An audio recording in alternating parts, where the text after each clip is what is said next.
It's almost impossible to pick up a daily paper without reading about a person who has achieved some unusual accomplishment, and almost invariably these stories include the overcoming of what at one time appeared to be virtually insurmountable handicaps. A boy whose legs were terribly burned and who seemed destined to a life as a cripple becomes one of the world's outstanding track stars. A poor boy amasses a fortune. A woman, blind and deaf from birth, becomes one of the most inspirational personalities of all time. Every day, a new and dramatic story appears somewhere. Obstacles overcome, outstanding success achieved. They're too numerous to mention. But how and why? These persons do far more than the unhandicapped to overcome obstacles that seem insurmountable and achieve the success they seek. Why? The answer, if fully understood, will bring you and me anything we really want, and it's deceptively simple.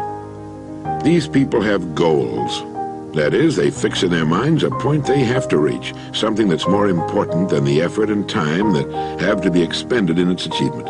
A dream seen only in the mind and felt in the heart that's too big to be denied. A dream which rises before their eyes when they awaken in the morning and is the last thing they think about as they drop off to sleep at night. This dream, invisible to all the world except to the person who holds it, is responsible for perhaps every great advance of man. It's the prime cause of much of what we see in the world around us. Everything worthwhile achieved by man is a dream come true, a goal reached. It has been said, what the mind of man can conceive and believe, it can achieve. It's the skyscraper, the bridge spanning the bay, landing on the moon. And it's the little corner business establishment. It's the lovely home in the suburbs. It's a youngster getting a diploma and the new baby in its mother's arms. It's a low golf handicap and a business position reached. What the mind of man can conceive and believe, it can achieve. Do you know what this means to you and me? Well, let me try to explain, and I might add it took me many years to find this out for myself. Once it's understood, however, life becomes easier, more fun, far more exciting, and incalculably more rewarding. To begin, to understand this subject of goals, we have to realize that it's the very basis of any success. It is, in fact, the very definition of success. The best definition of success I've ever been able to find goes like this.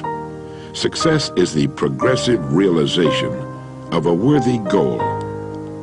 If you think about it a moment, you'll realize just how good that definition is. Success is the progressive realization of a worthy goal.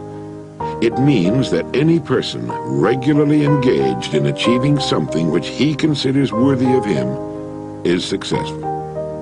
At the same time, it also means that any person not so engaged must be defined as not successful, a failure at least temporarily. Any person with a dream in his mind and heart which he is pursuing as a worthy goal is successful. The uninformed always seem to equate success with lots of money. While money often accompanies success, it has nothing to do with success necessarily unless it happens to be a part of the goal. It's left to each of us to decide for himself what his goal is. With such a simple definition of success, you'd think everyone would be successful. Everyone should be, everyone can be. But it's estimated that only about 5% are. Of all the people you pass on the street, only about 5 out of 100 can tell you what they're working toward. The rest are just drifting along, hoping something good will happen to them, or at least that nothing too bad will, letting circumstances and economic winds blow them this way and that. I like to compare human beings with ships, as Carlyle used to do. It's estimated that about 95% can be compared to ships without rudders. Subject to every shift of wind and tide, they're helplessly adrift. And while they fondly hope that they'll one day drift into a rich and successful port, you and I know that for every narrow harbor entrance, there are 1,000 miles of rocky coastline. The chances against their drifting into port are 1,000 to 1. But the 5% who have taken the time and exercised the discipline to decide on a destination and to chart a course, sail straight and far across the deep oceans of life, reaching one port after another and accomplishing more in just a few years than the rest accomplish in a lifetime. If you should visit a ship and ask the captain his next port of call, he'll answer you in one sentence. Even though the captain of a ship cannot see his destination for fully 99% of his journey, he knows what it is, where it is, and that barring an unforeseen and highly unlikely catastrophe, he'll reach it if he keeps doing certain things a certain way every day. Every person should do the same thing. Unless you can say in one concise sentence what your goal is, the chances are good that you've never clearly defined your goal. When you ask most people what it is they seek, they'll answer in vague, general, non-specific terms. They'll say happiness or health or money. These are not goals. They're simply general conditions desired by everyone. When we talk of goals, let's be specific. What is it you want, you as a person? What is it you would like very much to have or to be or to do, even though you may feel it's for one reason or another somewhat beyond your reach at the present time? You see, if you can tell me what you want, I can tell you how to get it, as long as it's worthy of you.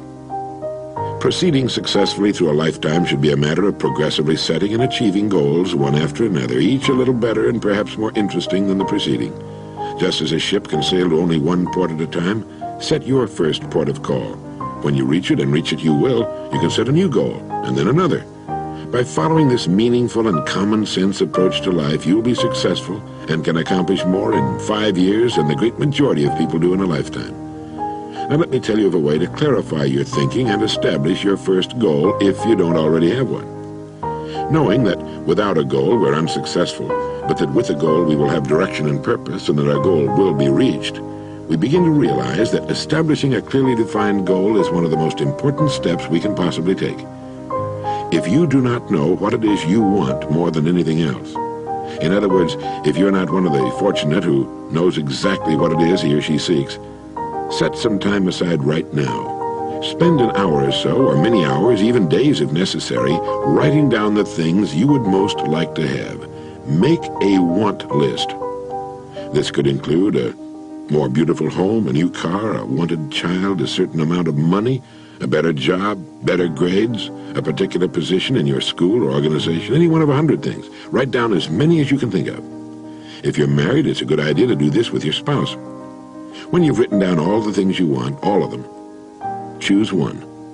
Only one that you want more than all the others. Write this on a separate sheet or draw a circle around it. Now put the sheet away and forget about all the ideas except the one you've decided to accomplish first. Like a ship, a person can reach only one port at a time. Most of the confusion and indecision suffered by the majority of people is caused by their half-heartedly wanting so many things that they can't decide which to go after first. As a result, they run in circles and often accomplish little or nothing at all. Remember, as a rule, you can achieve only one goal at a time. Once you've decided upon the one goal you first intend to reach, write it out on a card to carry with you. Think about it the first thing in the morning and the last thing at night. Think about it as often during the day as you can. By doing this, you'll be forcing your goal into your subconscious mind, from which will come the answers as you need them for its accomplishment. This is the process used by the world's successful men and women. Think about your goal as often as you can. Get a mental image of it as having already been accomplished. But be sure to be absolutely specific. Don't generalize. If your goal is a certain amount of money, write down the exact amount and the time limit for earning it. If your goal is a beautiful home, get a picture of the exact home, even if you have to pay an architect to draw the plans for you. You might as well, because you will achieve it. But be very careful on what you set your mind and heart, for if you want it strongly enough, you'll get it. I spent more than 16 years looking for the so-called secret of success. I wanted to know what element or elements separate the haves from the have-nots, not just in a financial sense, although that's certainly an important part of living, but in every sense. I started looking for the answer in 1933 during the Depression, and I didn't find it until New Year's Day, 1950. All of a sudden I realized that in the hundreds of lives I'd studied, in the countless books I'd read, a plain and simple fact had been staring me in the face all along, and it is simply that we become what we think about. You see, you are at this moment nothing more than the sum total of your thoughts to this point. Similarly, you'll be next year, 5 years from now, and so on, what you think about from this point onward. That's why establishing a goal is vital to success. Unless we're thinking about the thing we wish to accomplish, our thinking is erratic, confused, jumping first from one thing to another, with the result that we accomplish nothing, arrive nowhere, travel in circles. By thinking every morning, every night, and as many times during the day as we can about the single goal we've established for ourselves, we actually begin moving toward it and bringing it toward us. When we concentrate our thinking, it's like taking a river that's twisting and turning and meandering all over the countryside and putting it into a straight, smooth channel. Now it has power, direction, economy, speed. It's the same with our minds.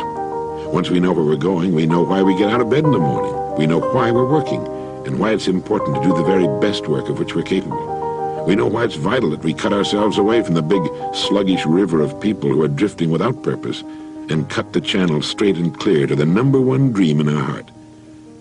Some evening, during the rush hour, stand at a busy street corner and watch the passing crowd. Observe how they walk. Look at their faces. Do they seem interested, happy, purposeful, interesting? Or do they seem, for the most part, dull, uninterested, bored? If you watch long enough, you'll see a person with a quick and purposeful step, a good carriage and posture, with interesting, intelligent eyes, who walks as though he knows where he's going and who's going to insist on getting there. He's a man with a goal, a dream in his mind and heart. Several billion human beings on Earth would give anything they have for the freedom and personal liberty you and I take for granted. To have the right to choose their work and their goals, to enjoy our bountiful standard of living, to know the peace and privacy of our homes, and to have laws which protect the citizen rather than persecute him.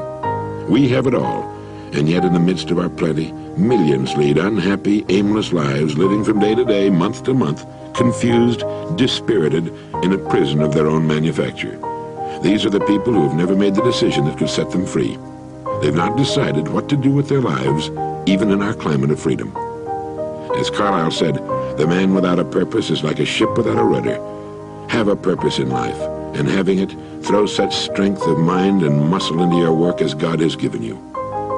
He also wrote, "A man with a half volition goes backward and forward, and makes no way on the smoothest road. A man with a whole volition advances on the roughest, and will reach his purpose, if there be even a little wisdom in it." And Munger said, "There is no road to success but through a clear, strong purpose. Nothing can take its place. A purpose underlies character, culture, position, attainment of every sort. So decide on your goal. Insist upon it. Look at your goal card every morning, every night, and as many times during the day as you can. Force your goal into your subconscious mind. See yourself as having attained it. Do this without fail every day, and it will become a habit that will lead you from one success to another all the days of your life. For this is the secret of success, the door to everything you will ever have or be. You are now, and you will become, what you think about."